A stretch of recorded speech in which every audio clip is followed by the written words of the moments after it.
Hello बच्चों, मैं आपकी हिंदी की टीचर सावित्री श्रीवास्तव। आज मैं आपको हिंदी लिटरेचर का चैप्टर 13 जहाँ पहिया है पढ़ाने जा रही हूँ। इसके लेखक श्री पी साईनाथ जी हैं। बच्चों, इस पाठ के माध्यम से जहाँ चाह है वहीं राह कहावत को चरितार्थ होते हुए दिखाया गया है कि यानी मनुष्य अपनी मजबूत इच्छा शक्ति से अपने मंजिल को पा सकता है। लेखक ने तमिलनाडु राज्य के सर्वाधिक पिछड़े जिले में गिने जाने वाले पुडुकोट्टई की महिलाओं के बारे में बताया है। वहाँ उन्होंने साइकिल चलाना सीखने को एक आंदोलन के रूप में अपनाया और समाज के रूढ़िवादी बंधनों तथा पुरुष द्वारा थोपी गई दिनचर्या से बाहर निकल कर दिखाया।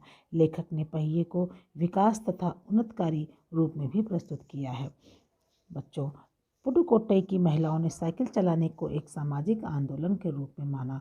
वहाँ के हजारों नवसाक्षर ग्रामीण महिलाओं के लिए ये कोई नई बात नहीं है। इस आंदोलन को उन्होंने अपना पिछड़ापन भगाने, विरोध व्यक्त करने तथा अपने लिए बाधा बनी रूढ़ी रूपी जंजीरों को तोड़ने के लिए किया। सर्वाधिक पिछड़े जिलों में गिना जाने वाला यह जिला उस समय प्रकाश में आया जब यहाँ की महिलाओं ने अपनी स्वाधीनता, आज़ादी और गतिशीलता को अभिव्यक्ति के प्रतीक के रूप में साइकिल को चुना। इन नवसाक्षरों की संख्या को देखने से पता चलता है कि यहाँ की 1/4 महिलाओं ने साइकिल सीख लिया था। इनमें से 70,000 महिलाओं ने प्रदर्शन एवं प्रतियोगिता जैसे स्थलों पर गर्व के साथ नए कौशल का प्रदर्शन भी किया। यहाँ साइकिल चलाना सिखाने के लिए अनेक प्रशिक्षण शिविर भी चल रहे हैं। इसी जिले के रूढ़िवादी पृष्ठभूमि में युवा मुस्लिम लड़कियों ने भी साइकिल चलाना सीखा। इससे उनकी आत्मनिर्भरता में वृद्धि हुई। उनकी पुरुषों तथा दूसरों पर निर्भरता में कमी भी आई। इस बारे में जो जमीला बीबी हैं, यहाँ पर ये उसी गांव का एक महिला थी, उनका कहना था कि ये उनका अधिकार है। अब वो बसों का इंतज़ार किए बिना कहीं भी आ जा सकती हैं। यानी बच्चों, जब महिलाओं को साइकिल चलाना नहीं आता था, वे या तो वो अपने पुरुषों पर आश्रित होती थी और या फिर बसों का इंतज़ार वो घंटों करती थी, तब वो कहीं अपने गंतव्य तक पहुंच जाती थी। तो शुरू में जब उसने साइकिल चलाना सीखा तब लोगों ने फप्तियाँ भी कसी, यानी कि लोगों ने कमेंट किए, रिमार्क कसे कि अरे ये साइकिल चला रही है, भद्दे कमेंट भी किए गए थे, लेकिन उन महिलाओं ने उस पर ध्यान नहीं दिया। एक अन्य महिला थी उसी गांव की, फातिमा जी, जो स्कूल की अध्यापिका थी। उन्होंने बताया कि वो साइकिल चलाना सीखने लिए शाम को साइकिल किराए पर लिया करती थी। यानी उनके पास साइकिल खरीदने के पैसे नहीं थे, तो वो साइकिल किराए पर लेकर के वो उसकी प्रैक्टिस करती थी, क्योंकि वो साइकिल खरीद नहीं सकती थी। वो साइकिल चलाने को एक तरह की आज़ादी मानती हैं। इससे उन्हें किसी पर निर्भर नहीं रहना पड़ता है। इसी क्रम में उनकी मित्र अवकन्नी ने बताया कि उनकी उम्र 20 के आसपास है और उन्होंने अपने समुदाय की अनेक महिलाओं को साइकिल चलाना सिखा भी दिया है। देखा बच्चों, महिलाओं में किस प्रकार से अपने आप को आगे बढ़ाया। यानी कि हम अपनी परंपराओं को खुद तोड़ सकते हैं और हम अपने गंतव्य को अपनी दृढ़ इच्छा शक्ति से प्राप्त कर सकते हैं। भले ही उसमें कई प्रकार की बाधाएं आएँ, लेकिन हम उन बाधाओं को नज़रअंदाज करते हुए उन रास्ते पर बढ़ते चले। साइकिल चलाना सीखने वाली तथा इसकी प्रशंसक महिलाओं में मजदूर वर्ग की महिलाएं अधिक थीं। इसकी प्रशंसक बालवाड़ी, आंगनवाड़ी कार्यकर्ता, अध्यापिकाएं, ग्राम सेविकाएं तथा दोपहर का खाना पहुंचाने वाली औरतें भी हैं। इनमें ज़्यादातर महिलाओं में ने नई नई साइकिल चलाना सीखा था। इससे वे अपने व्यक्तिगत स्वतंत्रता से संबंधित बताती हैं। इस आंदोलन में एक अगुआ जो थी, जो उनकी लीडर थी, वो बताती हैं कि इससे उनमें आत्मनिर्भर विश्वास में वृद्धि हुई है।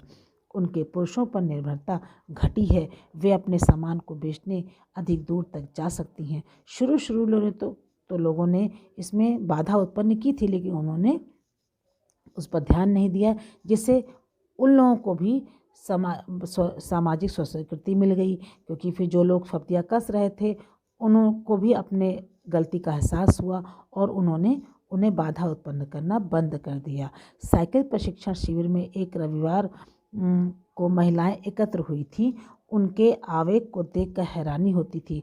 उससे उनमें घिसी पिटी जिंदगी से वे बाहर आ सकी। अपनी इस प्रकार से जो वो एकत्र होती थी और आपस में बातचीत करके और इस संदर्भ में आगे बढ़ने के लिए वो कदम उठाती थी। साइकिल चलाते समय वे साइकिल चलाने को प्रोत्साहन देने वाले गीत भी गाती थीं। जो महिलाएं साइकिल चलाना सीख चुकी थीं वे साइकिल चलाने का प्रशिक्षण लेने आई वाली महिलाओं की मदद भी करती थीं। 1992 के अंतर्राष्ट्रीय महिला दिवस के अवसर पर साइकिल सवार लगभग 1500 महिलाओं ने तूफान ला दिया, जिसे देखकर यहाँ रहने वाले लोग हक्का बक्का रह गए। महिलाओं को साइकिल चलाना सीखने के बारे में पुरुषों की राय यह थी कि इस क्षेत्र में साइकिल सीखने वालों की संख्या में वृद्धि हुई है। साइकिल डीलर का तो भी यहाँ तक कहना था कि साइकिल की बिक्री में भी बहुत वृद्धि हुई थी, और जब लेडीज़ साइकिल ख़त्म हो गई तो जेंट्स साइकिल महिलाओं द्वारा खरीदी गई और उनको चलाया गया। अन्ना मलाई की 22 वर्षीय मनोरमनी ने बताया कि शहर से कटे इस इलाके में साइकिल चलाना सीखने से गतिशीलता बढ़ गई। इससे आर्थिक लाभ भी हुआ। कुछ महिलाएं अपने अगल बगल के गांव में कृषि संबंधी या अन्य उत्पाद बेचने आती हैं। इससे उनकी आर्थिक स्थिति भी मजबूत हो गई। बसों के इंतजार में व्यय होने वाले समय तथा धन की भी बचत होने लगी। खराब परिवहन वाले स्थानों के लिए साइकिल सीखना तो और भी अधिक महत्वपूर्ण हो गया।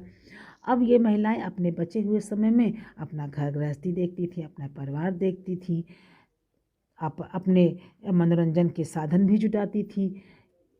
इस प्रकार से देखा बच्चों आपने कि पुडुकोट्टई जैसे पिछड़े गांव की महिलाओं ने किस प्रकार से साइकिल चलाना सीख करके अपनी परिस्थितियों को किस प्रकार से अपने काबू में किया, और उन्होंने अपने आत्मसम्मान को जगाया, अपने स्वाभिमान को जगाया। वे आत्मनिर्भर बनी, वो किसी के ऊपर आश्रित नहीं हुई और उनको आर्थिक स्वतंत्रता भी प्राप्त हुई। बच्चों, इस लेख से हमें शिक्षा भी मिलती है कि हमें अपने लक्ष्य की प्राप्ति के लिए कठोर परिश्रम करना चाहिए।